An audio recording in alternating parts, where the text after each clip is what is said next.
Eh bien bonjour. Aujourd'hui, je vais faire un petit peu moitié vacances parce que le 1er juillet c'était mon anniversaire. Merci, bon anniversaire à toi aussi. Et donc ben voilà, il y a quelques amis et des personnes qui sont venues pour les vidéos qui ont débarqué comme ça, Ibiza et tout. Et alors c'est chouette, on vit plein de choses super. Et donc, au lieu de passer une demi-heure cette fois-ci à regarder une vidéo, je vous propose de faire un exercice et je vous promets que ça va être génial, vous allez adorer. C'est un exercice pour vous et vous allez voir, c'est une des premières choses que je fais, une des premières étapes quand je travaille avec quelqu'un. C'est l'exercice des 3 pages. Vous prenez 3 pages blanches à A4 et vous écrivez sur la première tout ce que vous aimez chez vous, vraiment toutes les parties de vous-même que vous aimez le plus. C'est d'être le plus concis possible, il n'y a pas de ligne minimum, maximum, mais ça doit tenir sur une page, c'est très important. Deuxième page, vous écrivez tout ce que vous aimez moins chez vous ou que vous n'aimez pas. Même chose, vous ne pouvez pas dépasser une page. Troisième page, vous rêvez. Et vous imaginez comment vous voudriez aimer, je ne sais pas moi, marcher, danser, comment vous voudriez réagir quand quelqu'un vous vexe, quand vous êtes émotionnellement bousculé. Et vous allez voir que là, en 3 pages, ça va être très intéressant parce que petit à petit, pour voir un peu, voilà, où est-ce que vous en êtes, où est-ce que vous voudriez aller, c'est très intéressant. Parce qu'au plus l'esprit, vous choisissez dans quelle direction vous voulez aller consciemment, au plus votre esprit, vous le dites et tout à voix haute et vous allez aller dans cette direction. Le verbe est créateur.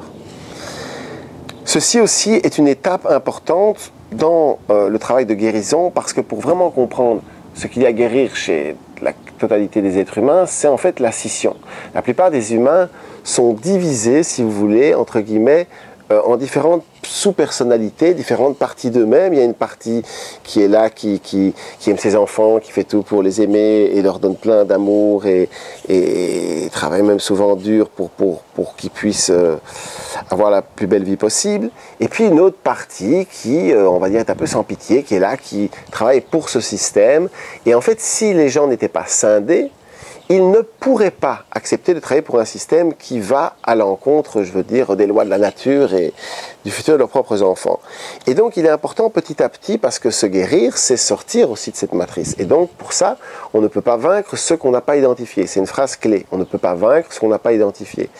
Et donc, en fait, au plus on identifie, si vous voulez, les sous-personnalités dans lesquelles on est, au plus on est libre de nos choix parce qu'au plus ces êtres, si vous voulez, eh bien, vont avoir moins d'emprise. Il est important de comprendre que ces êtres, toutes ces structures, comme certains les appellent, prennent vraiment forme de manière substantielle dans l'astral.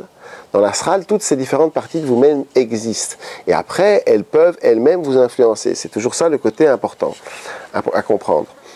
Donc plus vous les identifiez, plus vous allez amener dans la lumière. Et vous allez pouvoir aussi les façonner tout simplement pour être le plus en harmonie avec vos valeurs et vos priorités. Je donne un petit exemple. Par exemple, beaucoup de personnes sont coincées dans une structure trop polie, trop gentille, ils ont difficile à dire non. Souvent, ils ont une voix très douce, un chakra un peu coincé ici ou une voix très élevée. C'est pas pour ça que c'est pas des gens de valeur. Attention, j'ai pas dit ça, hein, des gens fabuleux de valeur qui ont déjà des chakras coincés et tout. C'est pas ça l'idée.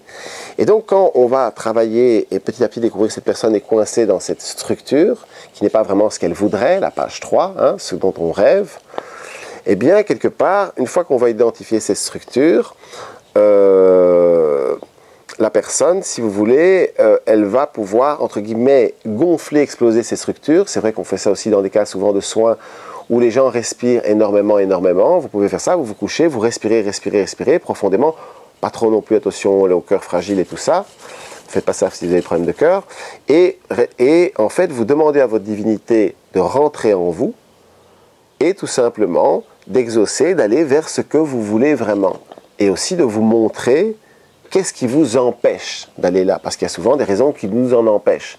Et par exemple, une des raisons peut être que quand on était petit, on a été tellement blessé, trahi et tout, qu'on s'est dit, je ne ferai plus jamais confiance. Par exemple, l'enfant se fait des promesses, nous on les a oubliées, mais toutes les cellules du corps et tout le cerveau et tout ne l'a pas oublié du tout. C'est très important. Et donc, par exemple, quand vous faites cet exercice, donc encore une fois, vous identifiez la chose, du style la personnalité la chose que vous voulez changer chez vous, vous vous couchez, vous respirez profondément, vous appelez votre divinité intérieure, selon vos noms, et ça peut être déesse, dieu, dièse et tout,